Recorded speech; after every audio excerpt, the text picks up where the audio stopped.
Hi A&P1 students, we are going to continue talking about anatomy and physiology in our first chapter. So just going over the basics. So the next objective that we're ready to talk about is 8, where we're going to identify the levels of organization. So when we mentioned before, when we were talking about the characteristics of a living organism, we talked about organization. The human body and a lot of living organisms are very complex, so it kind of helps to think about the how the body's organized to understand the anatomy a little bit better. So that's what this objective is going to talk about, is we call them levels. So, and we start with like the simple, smallest, generally, parts of the human body and how they come together to form the next more complex level of the human body, and then how those come together to form the next more complex level. So, so when we are talking about the levels of organization, an analogy that might help you a little bit is the analogy of a building a city. So generally the smallest parts of the city are going to be the bricks. And then if we put a bunch of bricks together, we can get a wall. And then if we put a bunch of walls together, we can get a building. And then if we put a bunch of buildings together, then we can get this city. So that's kind of the same way the human body is organized. We start out with this smaller structure like the brick. And then we put those together and build bigger, more complex structures, and then put those together and form bigger, more complex structures. So we are going to look at the different levels of organization, and then you should also know, which one's the simplest or smallest, and then which one, and what order they go as far as from simplest to most complex too.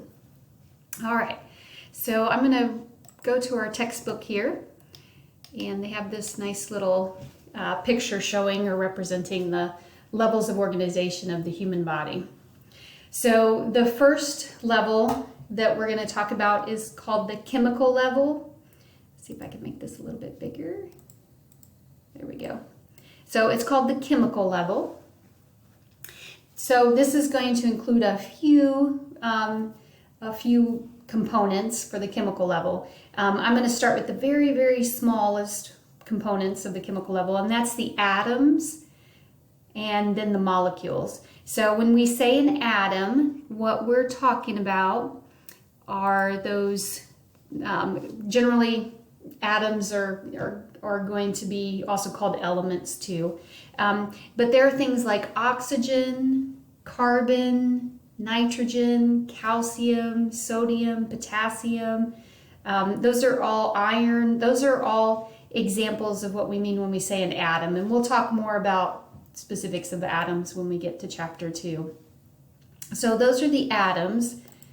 And so whenever we get the atoms, they come together, they will form molecules when they start forming bonds with each other. So then they'll become molecules. And then if you get a bunch of molecules together, they start to form bonds with each other, then we can get these very large molecules. They call them macromolecules. And then the organelles, this is where a bunch of macromolecules come together, and then they form these structures called organelles. So they use Golgi apparatus as an example of an organelle. Nucleus, mitochondria, ribosomes, endoplasmic reticulum, those would also be some other examples of what we consider a organelle too. So we start again with the simplest and smallest structures. We start bringing them together with other atoms and form molecules. We start bringing molecules together, form macromolecules, bring macromolecules together, and then we get organelles. So that's the chemical level. After we have gotten to the organelle level, we'll start putting the organelles together. So we'll do some Golgi apparatus and ribosomes and the nucleus and the mitochondria. And then when we get those all together, and then there's a little plasma membrane that surrounds them, or cell membrane, then we start calling them cells. And so that's the next, and this is going to be a little bit the next level up, so it's a little bit more complex than the chemical level. So that would be the cellular level. So these are just some random cells within the body. So all of the cells in the body, these have this particular shape, but other cells might have different function than these cells, so they will look different. So they may have really long processes, they may just be long and cylindrical, they may be disc shaped, they can be all kinds of different shapes. So it just depends on what their function is. They have to be the right shape to perform that function. So that's the cellular level. So then once we get a bunch of cells together that have the same function, so say the skin cells, we get all the skin cells together, then they all are bound to each other. Then we get something called a tissue. So tissue is the definition of a tissue is when cells come together and perform the same function. So we get a tissue. So this is showing like a bunch of cells coming together here and forming a tissue. And there are 4 different tissue types. So this diagram shows you 2 of them. There's epithelial tissue that's in the body. That's the type of tissue that covers surfaces and lines cavities. They're kind of more for protection. So your skin would be a very good example of where there's epithelial tissue. So your skin is made up of epithelial cells that have the same function, and that's protection, keep stuff from getting into your body that is in the environment. The other type of tissue is, one of the other types is connective tissue. So this is tissue that's in the body that generally got the name because it usually connects one tissue to another tissue, but there's a great variety in connective tissues. So that can do more than just kind of connect tissues together. It can do a lot of support as well in the body. And then the 2 that they don't list on here is muscle tissue, which we know that's for movement, maybe of the body, skeletal system, or maybe of blood. And then the other type of tissue is nervous tissue. So that would be in the brain and spinal cord, and that tissue is for communication, things like that. So when you get a bunch of cells together that have the same function, we call it a tissue. All right, then what our human body will do is take all those tissue types. So generally, they'll take some epithelial tissue, connective tissue, nervous tissue, muscle tissue. They put them, all those tissue types together, and then we get an organ. So this is an example of the small intestines. So the small intestines, lining the inside of the small intestines is epithelial tissue. In the wall of the small intestines is muscle tissue as well as nervous tissue. And then there's connective tissue that's surrounding the outside and holding other tissue types together in there too. So when we get a bunch of tissues together, more than one tissue, 2 or more actually, 2 or more tissues together, then we start calling that structure an organ. So small intestines would be an example, but heart, kidney, brain, those are all examples of organs.